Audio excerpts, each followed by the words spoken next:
As I think, as many of you do know, we do post all of our recordings later, about a day or two after the calls, and any resources that we either have prepared for this meeting or that we find as we have our discussion. So I've just popped the link in to the chat for that, so that you know. It's also our policy not to let in anybody's AI note takers at the moment. Open to discussing that at some point as to whether or not that's helpful, but at this point, that's not something that we allow into our GFAN calls. We do try to invite you to, we do try to make agendas that have enough time for discussion. You all know that it doesn't always happen that way, but please feel free to use the chat for discussion as we go along. And in this call today, I am going to be sharing a Jamboard for what actually will be now our first sort of topic of conversation today. So maybe if we could go to the next slide, Priyanka. Just quickly, the agenda, we're going to flip this. I was going to start with the International AIDS Conference and just discussing some of our activities, hearing from the Global Fund Secretariat, and then inviting members to share any key updates about work that they're planning ahead of IAS. So we will come back to that, but we will actually start instead with the Lusaka agenda, or the FGHI, if you knew it best as that. And then hopefully we have on both of them lots of time for discussion. So I think we're just going to get underway and start actually with slide number 6, Priyanka. If we could move to that, we'll come back to those ones. So I just wanted to share just a really quick recap on the Lusaka agenda for those of you who haven't been following as closely. But it is the outcome document of the Future of Global Health Initiatives, or FGHI, process that was convened from late 2022 through the end of 2023. Since January, I have been participating in what they've called the interim working group of the Lusaka agenda, to sort of look at whose objectives of that interim working group were to look at how to embed and socialize the 5 shifts that came out of the process and were the sort of core elements of the Lusaka agenda.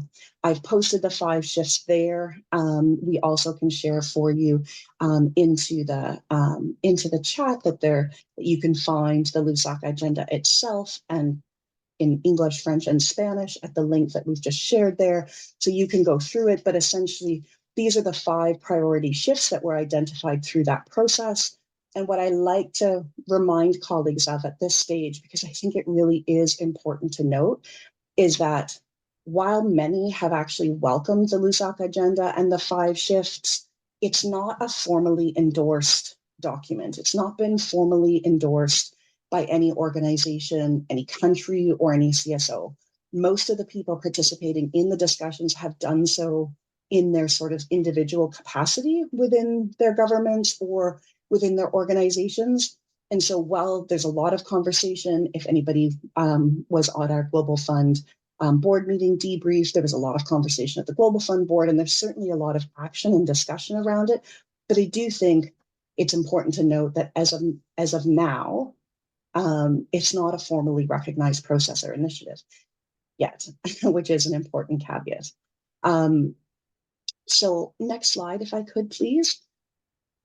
Just to remind us all that GFAN has been, I guess, engaged in this for longer than just this interim working group. And last October, and many of you signed on to this, we did sort of issue what we called at the time, which was before those 5 shifts were finalized, a sort of set of red lines in terms of what we thought was really important for those who were having those discussions on the Lusaka agenda to be aware of. And so you can see those red lines there. And we can also pop, and I'll also pop now into the chat, the link to that document, which has a lot more text, because of course we're never as succinct as just these bullet points. But we did have a lot of concerns within the conversations around, at the time, the FGHI and what became the Lusaka agenda, around some of these issues, around the meaningful inclusion of communities and civil society in the conversations, in the process, and in the sort of consideration of what shifts were needed and where, us and our colleagues might sit. We saw a lot of language around government responses to healthcare, and we wanted to make a clear point about making sure that we were, through this process, encouraging the agenda to talk about country-led responses, so that we're not just talking about what governments are doing, but a more inclusive kind of idea of who needs to be involved and engaged in conversations around health. We also made it very clear that more money is needed. This entire conversation about how we have to do more with less, and that a lot of these shifts can happen without new resources is, frankly, foolish and a little bit and quite a bit misleading. And so you can go and see those red lines and sort of read, you can read a little bit more about sort of our perspective. And again, I think it was about 100 or 120 colleagues signed on. We had sort of had this urgent timeline at the time in terms of getting ahead of a meeting that was to take place mid-October, I think it was. So on the next slide, I'm just sharing with you actually, I'm just hearing somebody else. So just a reminder, if you can, please mute your line, either directly on the app or, on your phone or whatever you're joining with. So just to say, I wanted to share this because I think that there's been a perspective that the Lusaka agenda, is this big formal process. And while it's like, it is important for us to continue to engage, and we must, I believe, it is important to know that the main objectives in this sort of interim working group period has really been to continue socializing the ideas behind the shifts and embedding them within the global health institutions' governance processes, which was a welcome change from earlier discussions, which sort of seemed to suggest that the agenda could just sort of dictate to the global health institutions how they could or should sort of work. And so this slide in particular, it doesn't look like GFAN. It's not my kind of language. And that's precisely because it is from a conversation that took place yesterday at the World Health Assembly. And this is how it's been presented by sort of the leadership of the interim working group of the Lusaka agenda. So what you can see is that in terms of the objectives of the interim working group to embed the shifts into the work and to socialize it, I think it's generally accepted within the interim working group and the partners who are there that the colleagues are, that this is working, that the work has been, not completed, but that it's been successful in the work that it's done over the last few months. And so you can see that these are sort of the main work streams that are sort of taking place. So for those of you who were following along and maybe came to our last, to our Global Fund board debrief, you know that there was a lot of conversation around the Lusaka agenda at the last Global Fund board meeting. And I'm just, the board meeting report that was prepared in advance of that meeting is now available on the Global Fund website. And I've just popped a link into that if you really want to dive into it. It's quite interesting. And it goes into this first point around the joint working group in quite a bit of detail in terms of how that would work within the Global Fund's governance structure, as well as the roles of various committees and the board, or committees to the board and the board itself, and how they would engage with this joint working group, which would be established between Gavi, GFF, and the Global Fund to kind of implement some of these shifts. We've heard before, I think, from the Global Fund around sort of their key areas of work within that, which is around malaria, health system strengthening, country engagement, and that kind of back office integration to kind of, share things, simple things like travel services and IT services, for example, but the other more complicated things, but those are the ones that come to mind.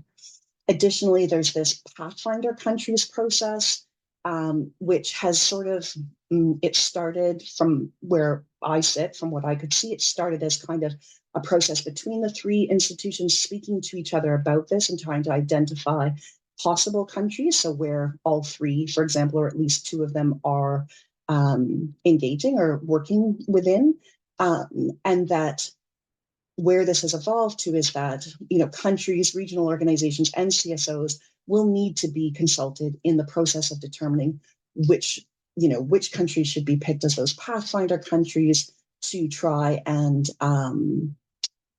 identify those who, sorry, I just lost my train of thought looking at a question in the chat. So the Pathfinder countries in terms of are meant to be places where we would see the 5 shifts being implemented across the GHIs, or across these 3 Gs, the Gavi, Global Fund, GFF. And so that hasn't been determined yet. It's in process, but it hasn't been determined yet.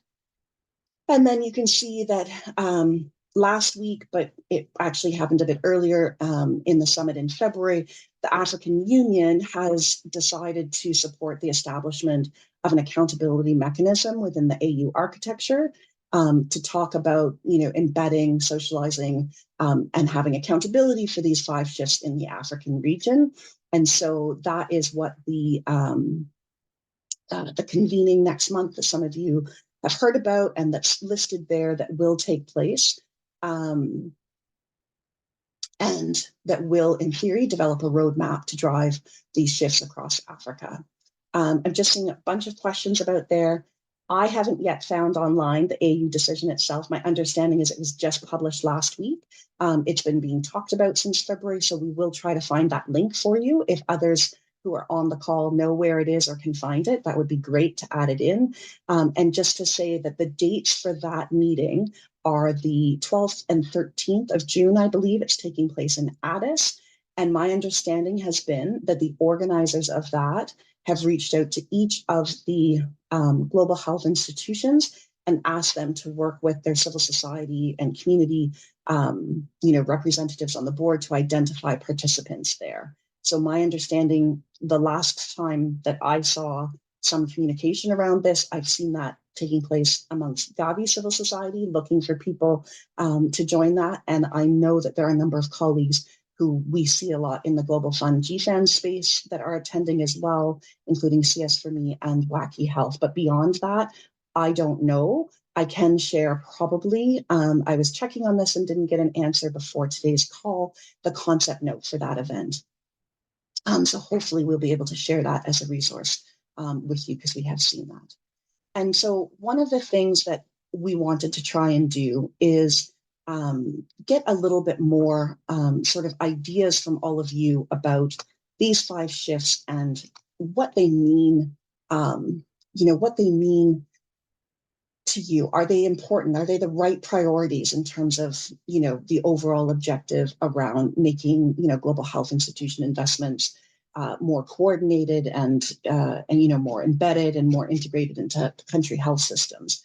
And so what we've done, and I'm just going to pop the link in here, and I do hope it's a reasonably accessible format. It's one of the few that I actually know how to use, so I apologize if it's not. But I wanted it to be available after today's call, so I didn't want to do it embedded into one of the Zoom functions. So the link in the chat there now is to what is called a Jamboard. The first page of that is just sort of a reminder and resources in terms of like what the shifts are, where you can find some of the resources that I've just talked about.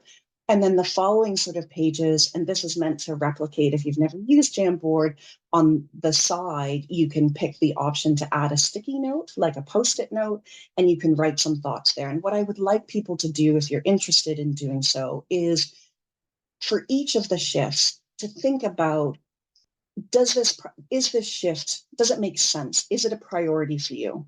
Or do you think it should be a priority? And then if it is, like, what are some of the needed shifts or policies or processes or governance adjustments that you think from a civil society and community perspective is useful? So I'm seeing that there may be some technical issues, although I'm also seeing some people are able to join with that link, so I will try to reshare it. And thanks, Jake, for the note that Jamboard is being retired. Luckily, we're just going to use this for the next few weeks. So we will try to solve the technical issues if there are any and share them after the call. But so there is a page for each of the 5 shifts. And then at the end, there's also sort of an open question in terms of, do you think that the Lusaka agenda has identified and prioritized the right shifts? And if you don't, or if you have other ideas, that's sort of a place to kind of put in other policy shifts or other aspects of global health financing or GHI operations that would work. So that's what that is. try to just adjust this. I will put the link in corrected once I stop talking, because otherwise I'll just completely lose my train of thought, everyone. But if we could just go to the next slide and then quickly on to the following one, Priyanka. I mean, what I'm just trying to do with this Jamboard is to give everyone sort of a way to continue to engage. The Lusaka agenda is going to remain relevant in the global context, even though the plan currently is essentially to retire the Lusaka agenda working group and sort of ongoing work. There's one subgroup that's been discussing sort of future arrangements around the idea of keeping conversations around the 5 shifts going and expanding those conversations beyond the 6 global health institutions to the broader global health architecture, which has been one of our asks and many of your asks that we've been representing, because it has felt very narrow to only focus on the GHIs. But for a number of reasons, and I won't go through everything on here, but for a number of reasons, it will remain relevant, not least because of sort of the same people who have been having these discussions, representatives of governments, some foundations like the Gates Foundation, Wellcome Trust, who's actually led this process and continue to resource it to the best of its ability this year after the formal end, or what they'd hoped would be the formal end. And we see it pop up at board meetings, at G7s and G20s, and in all kinds of conversations. So the same people are and will remain around. And so these conversations will remain relevant. How that actually takes shape, and will it take place under sort of a Lusaka agenda umbrella or something that's clearly defined, that's not clear. But in the Global Fund context, for example, the joint working group that I talked about a bit earlier, like that will definitely continue to be a place where those 5 priority shifts are being discussed in the context of the Global Fund and its operations. And so, it's important to note that, again, this sort of informal process that's never been endorsed anywhere, it still has a lot of relevance and a lot of power behind it, but it's not going to probably continue in the current format, and how it continues is still sort of remains to be discussed. And so just on the last slide, I just wanted to give, just a few ideas around what it is that you can do, in my opinion. Feel free to ignore them, but as a member of the interim working group, what I've been advocating for within those discussions is some kind of an end statement from the interim working group when it ends at the end of June that would promote clearly the inclusion of CSOs and communities to carry forward in any of these different work streams that are coming out of these Lusaka agenda conversations. I've also suggested at least 1 global webinar and up to 3 in a survey to gather more input from all of you, and the 4 sort of likely outcome paths that were mentioned, earlier in terms of the Lusaka agenda. And then at least 1 consultative discussion with the current communities and CSO representatives to the 6 global health institutions, governance mechanisms. And as of this morning, I do have a date and a time for that, which is a good start. And just to say that, we believe that, all of us, whether we're participating in those meetings in Africa or any of the other conversations, you can and should, if you think that this conversation is happening at your government, engage with them around the 5 shifts, engage with the global health institution representatives, find out what they're thinking about it, because there's mixed reviews even amongst, donor governments or implementing governments, but also tell them what you believe is missing and needed. And I'm really hoping that the Jamboard that I, have mentioned and have linked is a start to us being able to collect some of your input and then share that back in some kind of outcome document or brief in terms of civil society and community concerns going forward. We're certainly hoping to share it at a high level with colleagues who are attending that middle of June meeting in Addis. And then also talk about, I think, the process, right? A lot of concern and a lot of mistrust was sown in the FGHI process because of the lack of meaningful inclusion of civil society and communities, I think in part because it was meant to be an informal process, which I think was misguided in many ways. But, talk about what meaningful inclusion of communities should look like in these 5 shifts and all of its various work streams. So that's just an idea in terms of what could be done. And we are hoping to collect and create some tools and further opportunities. But it would be really helpful if currently you can, take a note of that Jamboard link, which it looks like Priyanka has helped us out by putting something there that works, and just providing some input and some comments that way. So that is the end of my sort of many comments about it. I hope that that was helpful. This PowerPoint will be put up on our website with the call recording. And before we move on to sort of going back to our first agenda item on the AIDS conference coming up in July, I just wanted to ask if there were any questions or comments, noting that there are some colleagues from different delegations to the Global Fund Board here, and if they wanted to speak to it and add further comment, that's always welcome. I am seeing one hand up so far. Please continue to use the hands up or put something into the chat. But Robin, please go ahead. Thanks, Katie. This is extremely helpful. And so 2 questions. First, the Jamboard will be live throughout today, and when will it close? That's the first one.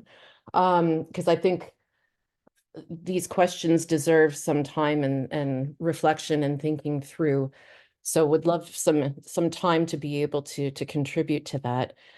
The second question, and I apologize if I've missed it, but I'm curious about who is taking the decision and in what format about how the Lusaka agenda in whatever form it will continue. When is that decision and who is taking that decision? When is all of that supposed to happen? Thanks. Yeah, so those are good questions, Robin. So the Jamboard, I'm thinking will stay open until about the middle of June. So at least through when our colleagues in Africa are having the discussion at the AU, because we're hoping that there will be some input for them. So it's open today. It will also be open for at least another 2 weeks. I'm hoping by then we may have a little bit more clarity on sort of a global webinar or a discussion or something with the interim working group leadership that we could then segue into, and there may be something different like a survey, instead of the Jamboard that we would, put out there. And because we may know more in particular about the African initiative after that ADIS meeting. So there may be, a cause for that. In terms of decisions, it's so important to state that there is no formal decision-making process or structure. The meetings that we've had as the interim working group for the Lusaka agenda, we've had one per month from February until now, and there's one further one. They are discussions. And then there have been, for example, the PowerPoint slide that I shared earlier that was from the roundtable yesterday, that was the first sort of putting that into a slide in that format. Most of the time, discussions have been had without background materials or PowerPoints, because it is all sort of very much in discussion and a very sort of loose process. So for example, on the African Union one, it has primarily been the AU, the Africa Constituency Bureau of the Global Fund, and the Africa CDC who have been promoting that resolution, I think it's called, at the AU, and promoting that idea of the accountability office. And they've been doing that since late last year, and this is sort of where it's at. So decisions regarding that are taking place within that structure and with those colleagues. The Lusaka Agenda Interim Working Group is only providing feedback on these ideas and suggestions on how, for example, meaningful inclusion of civil society and community should take place in those processes and conversations. So it's not a formal decision-making structure within the Lusaka agenda itself. These groups take their own decisions. So the joint working group, which was one of the sort of priority near-term shifts identified in the Lusaka agenda, the interim working group understands that those decisions are made at the board governance level of the Global Fund and Gavi and GFF. So it has made suggestions, it has tried to guide it and embed it, and but it doesn't otherwise make decisions. Okay, and so there won't be any continuing oversight role at this point in terms of how these 5 shifts have been integrated? No. Okay. what is Great. being discussed, and which is not, sort of in there yet because it is only still being discussed, is the idea of some kind of longer term discussion platform, I guess, to continue these kinds of discussions. But one of the things that has been acknowledged is, one, it shouldn't just be facing the GHIs. It should probably be looking more at the entire sort of global financing and other institutions and organizations that have a role in that, as well as, domestic governments and their functions as well. And that while the effort has not been to like prescribe a process at the outset of that, at the most recent discussion on it, it was acknowledged that we did need to have some principles going forward that would inform how that process is determined. So, for example, civil society and community inclusion in that sort of development conceptualization of what that looks like. That is meant to continue on, but it's relatively loose still, although I am a part of those discussions because it's been a sub-working group or something of the interim working group. And those discussions are expected to continue through the fall. But what that actually looks like at the end of the day, Robin, not clear, but I'll do my best to continue to share sort of updates on that. But that, I think, will be where you'll see a more obviously branded Lusaka Agenda 5 priority shifts conversation continue.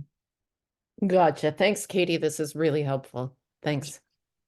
Miria, you also have your hand Hi. raised. Hi. Yes, hi, Katie. Thank you. This is Miria from the GFF Civil Society delegation. I had one question since you are in the interim working group. So you suggested probably another survey to gather input. That would be, your suggestion is that would be on top of the survey that is still on the FGHI website. I'll put it now in the chat because this is still open. I understand it's still open through June.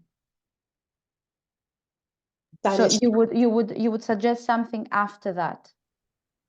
Yes, because I think the conversations are going to continue. And specifically in terms of, that opportunity is that, for example, you can also find on the FGHI website, when we did the red lines, there is a formal response from FGHI to it. Yeah, I've seen it. Yeah.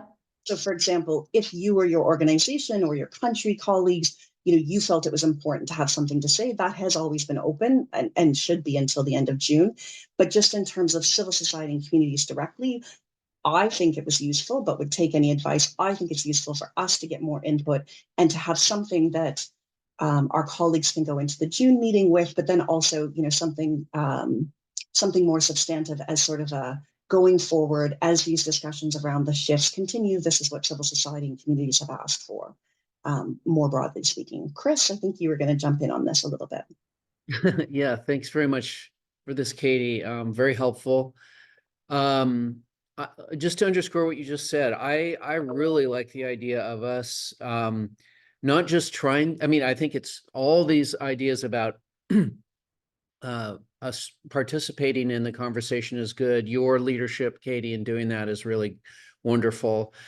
But to your point, I mean, I do think the idea of something like a sign-on statement for you and others to carry into the June meeting could be very powerful, and something that, not defensive, right? Something that really identifies what's good and strong about the Lusaka agenda approach.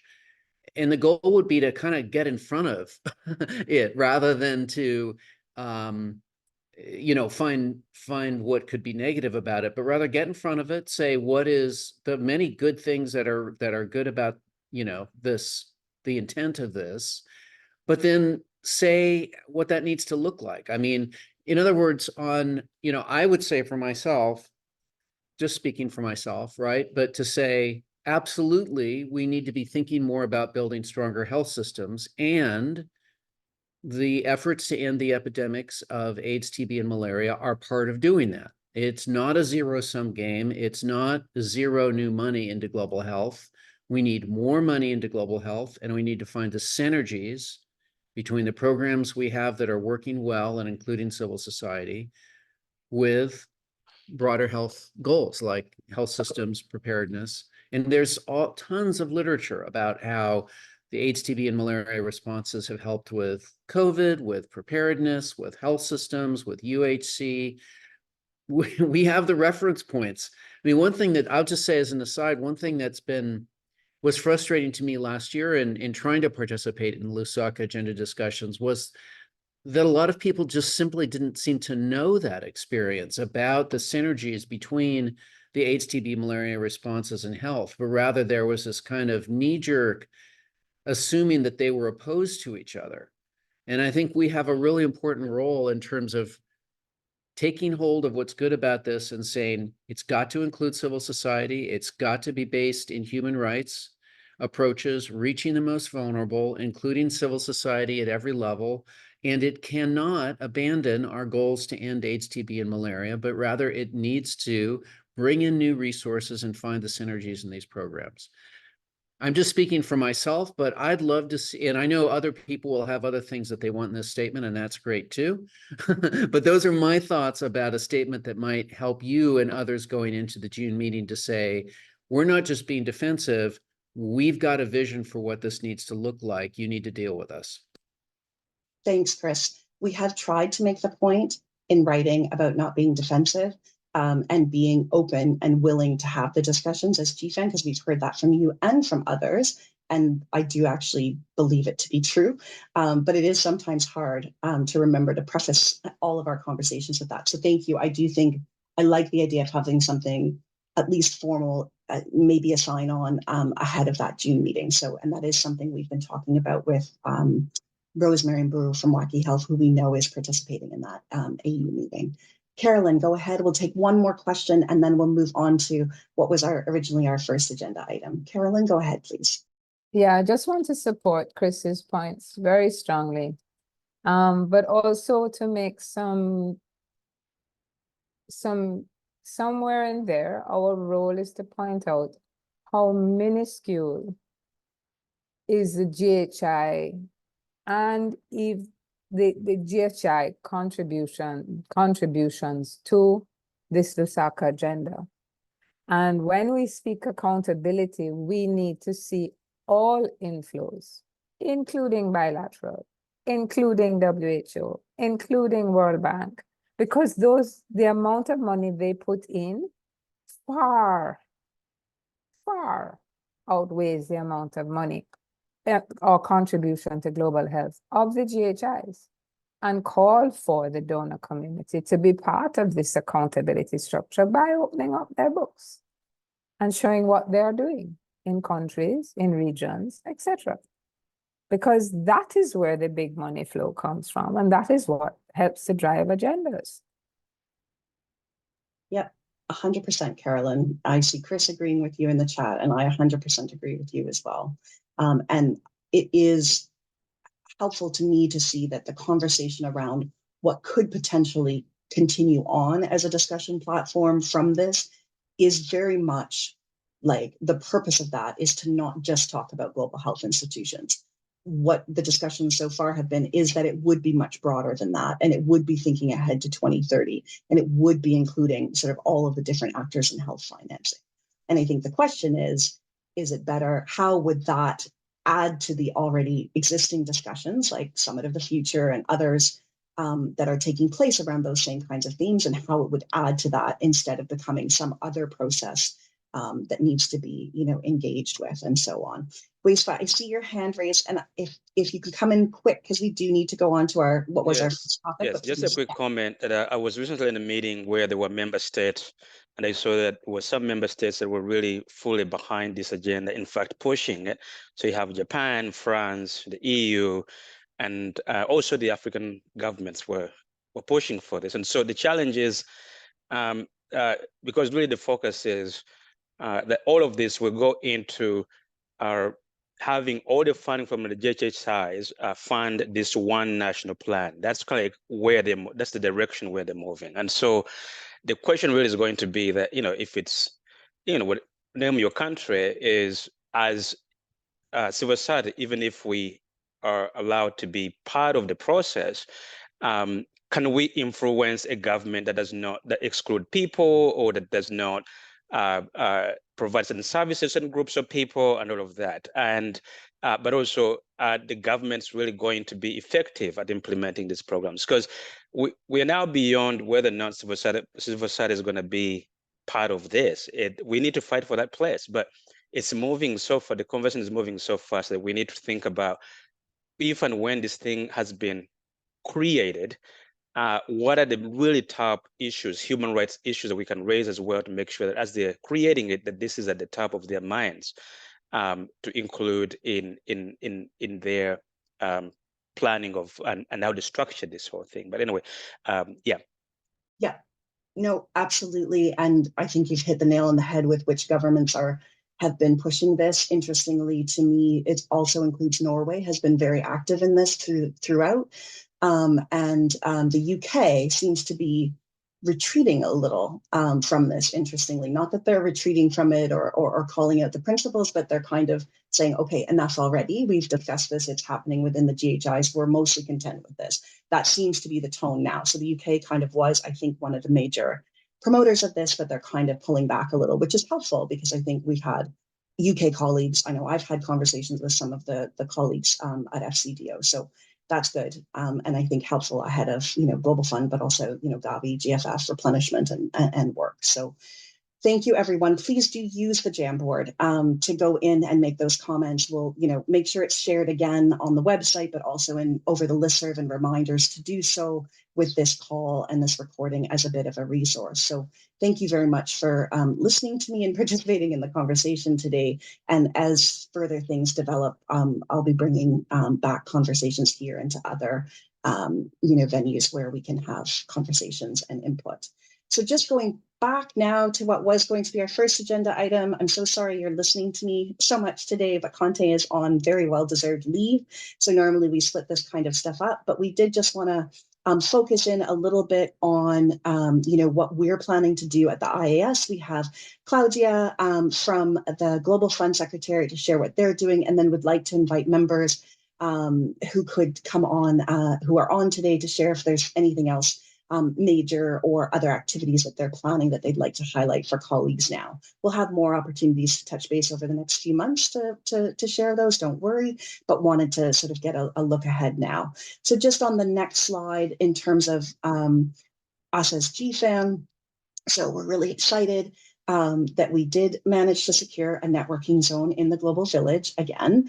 And this time we're also excited to be doing it with our colleagues from the Alliance for Public Health in Ukraine and Action Against AIDS Germany. And so it will look a little different than you've seen, sort of GFAN networking zones in the past, but you're still going to see a lot of the same kinds of sessions and a lot of the same, hopefully, energy and some synergies in terms of the conversations, both at the national level from our colleagues, and in what we know to be a very complicated, challenging environment currently, as well as sort of the global discussion. So hopefully we'll do a good job of having those discussions that are important at sort of the national, regional, and global level in the networking zone. We've also secured a secondary meeting space that fits up to about 30 people.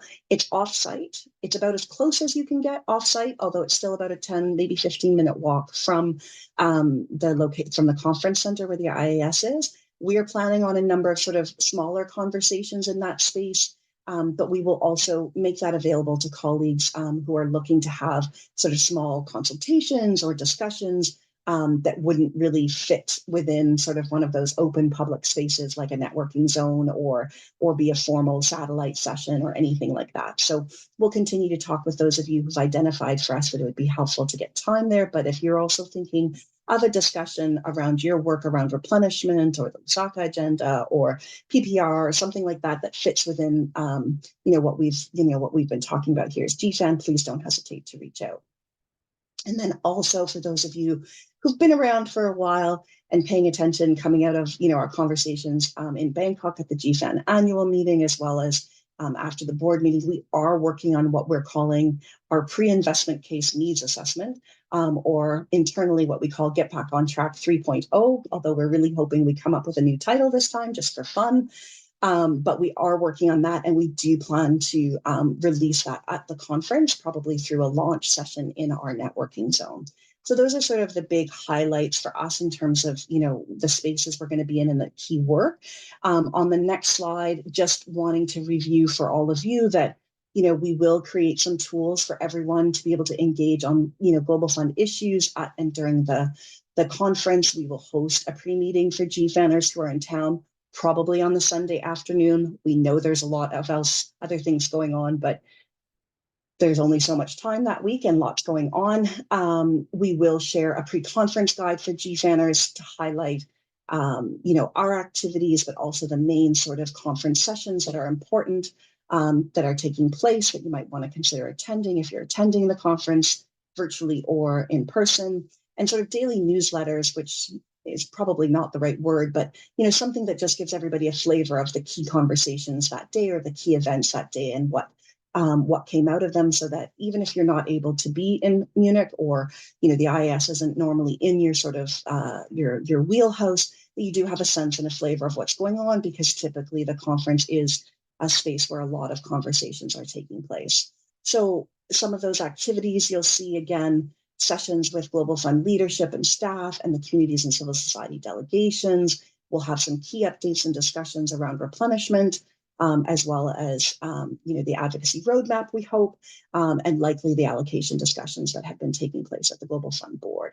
And you can see there currently sort of the main theme that we're working with is funding gaps kill and mind the gap, as in we do mind the gap of funding, and it is a problem. So just hearkening back to a lot of previous IASs where that sort of bright pink and black have been used as to gather sort of attention and make the issues stark. I think that's where we're headed. We don't have like a finalized branding thing, but just wanting to share with you that that's kind of the overarching theme of the work and the approach that we're going to take with our events and activities at the IAS. So that is it from us. I'm going to invite our colleagues from the Global Fund Secretariat to provide their update in terms of key activities and key work that they're planning. And then we'll open it up for discussion in terms of other colleagues sharing what they're doing or questions that you might have for myself or Claudia, who's going to speak for the Global Fund. So Claudia, sorry, everybody, I am speaking very quickly because I'm feeling rushed, so my apologies. But Claudia, over to you. Thank you, Katie. And I loved We Mind the Gap. Looks fabulous. I will be brief because I'm conscious of time and I really want to hear about partners' activities for the AIDS conference.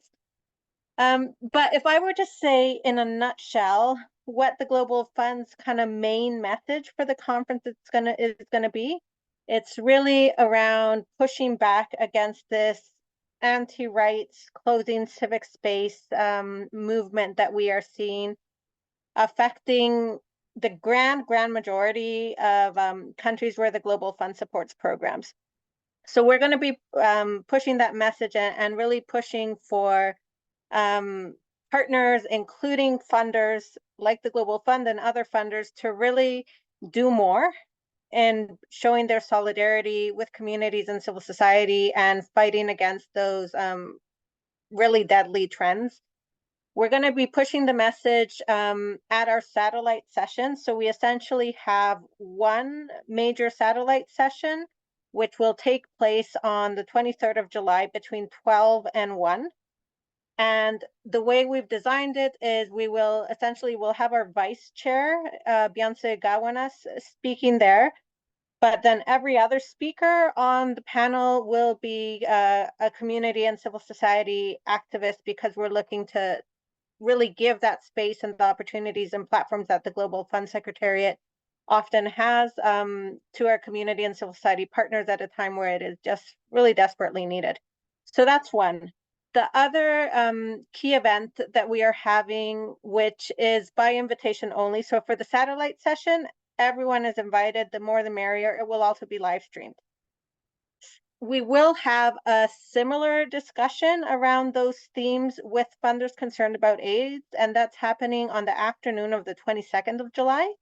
But that one will be by invitation only, very purposely, because we're essentially bringing philanthropists into the room with a small group of community and civil society advocates, including some GFAN members, to have a gloves off conversation about what we need from philanthropists and what we need them to be doing differently in terms of standing with communities and civil society when our rights are being violated.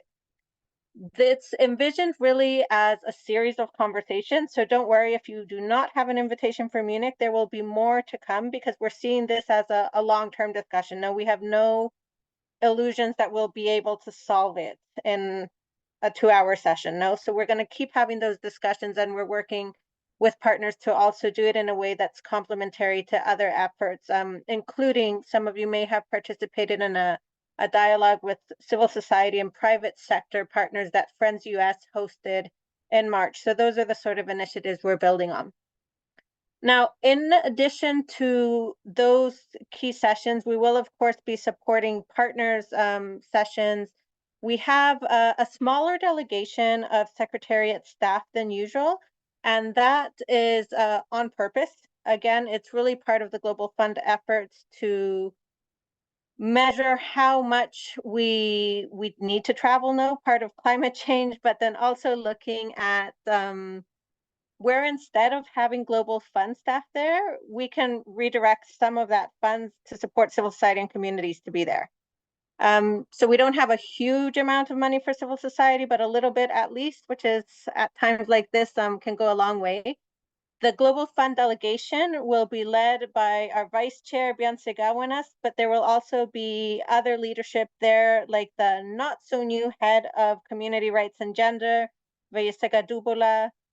Linda will be there. There will be colleagues from advocacy, from CRG, from the HIV team, donor relations, and private sector. So if you are interested in connecting with any one of those teams, feel free to drop me a message and we can do that. And then the last thing I'll say is we will have a booth similar to those that we've had in the past for those who have been at the previous AIDS conferences. It will be in the exhibition space, which is separate from the Global Village, but we will again structure it around those messages of the importance of fighting back against closing civic space. We will have opportunities for Facebook Live, social media posts, and just try to make it as interactive as we can. Let me stop there and hand it back to you, Katie. Thank you. Thank you, Claudia. That's really helpful. I'm just, sorry, there's just some chat traffic. So thank you. That's really helpful. It's good to know too, sort of the level of engagement from the Secretariat. And of course, we're working with you colleagues, Pauline and yourself, I think, in terms of identifying some times where we can have those who are present into our networking zone and into our civil society spaces for some conversations, whether formal or informal. So thank you. And we'll keep, we'll keep in touch about those activities. And as we firm those up, everyone, those will be available in like our guide to the conference and, the information you'll see out from us. So just noticing here that Mark from Friends has shared, a report that they're developing around the private sector as a partner in civil society's unique role in global health. Mark, you're coming up with titles as long as mine now. I thought, anyways, but really helpful to note that will be coming out.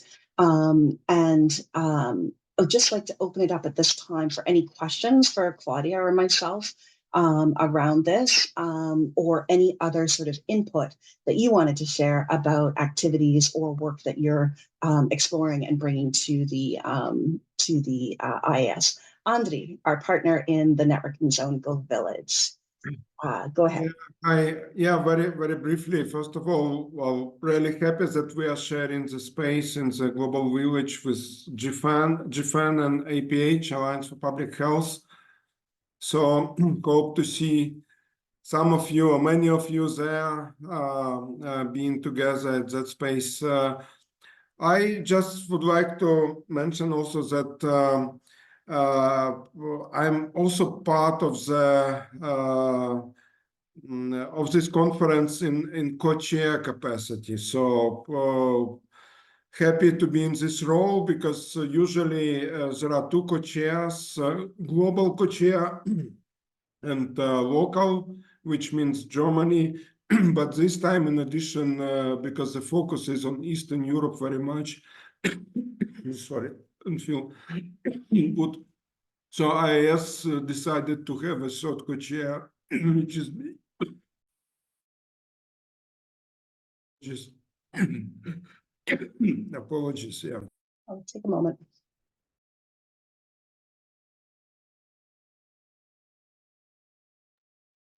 So in addition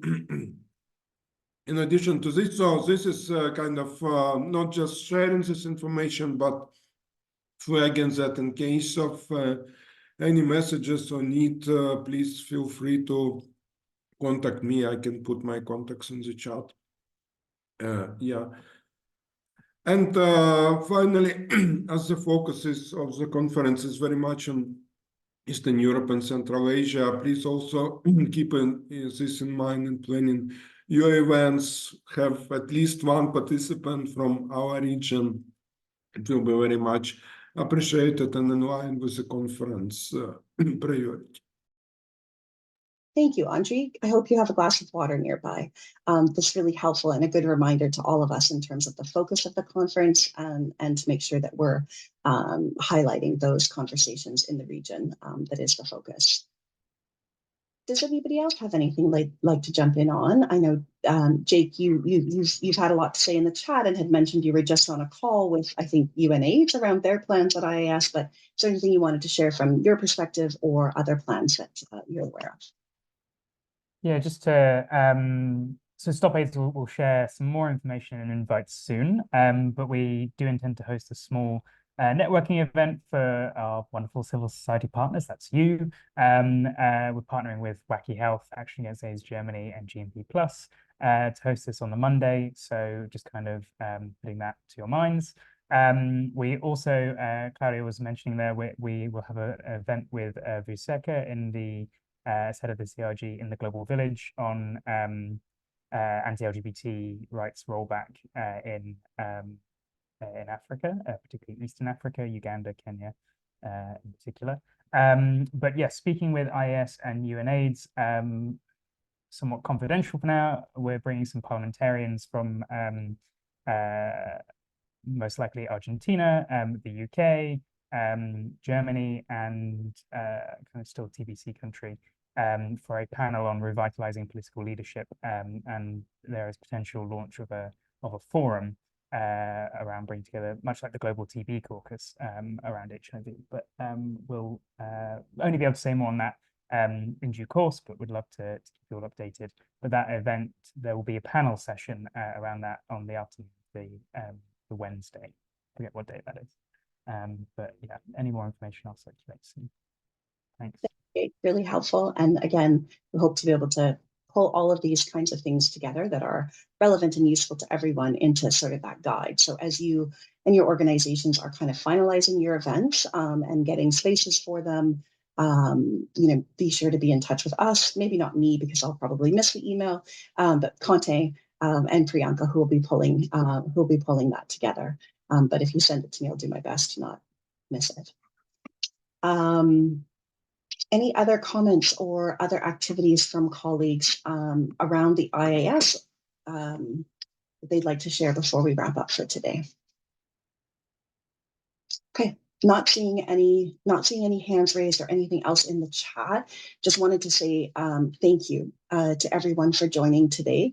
We will be posting the recording onto the GFAN website as we always do, with the slides from today, as well as any sort of other resources that we can share, links to everything. And I just popped in again the Jamboard link into the chat so that you could go and have a think on that. And again, I'll probably adjust it as we go forward. I'll make a note about deadlines because Robin asked a good question. So make a note about sort of the timeline that people have to get at least a first set of input in, and just stay tuned on the listserv and through sort of future calls in terms of other pieces of work, both related to the Lusaka agenda and its sort of various work streams, but also in terms of the IAS and how we're all organizing for Munich.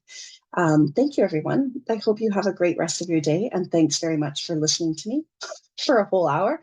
Enjoy the rest of your calls today. Take care. Bye, everyone. Thanks, Katie. Thanks, everybody. Thanks, Katie. Thanks. Thanks a lot. Bye. Bye. Thank you. Bye. Thank you. Bye.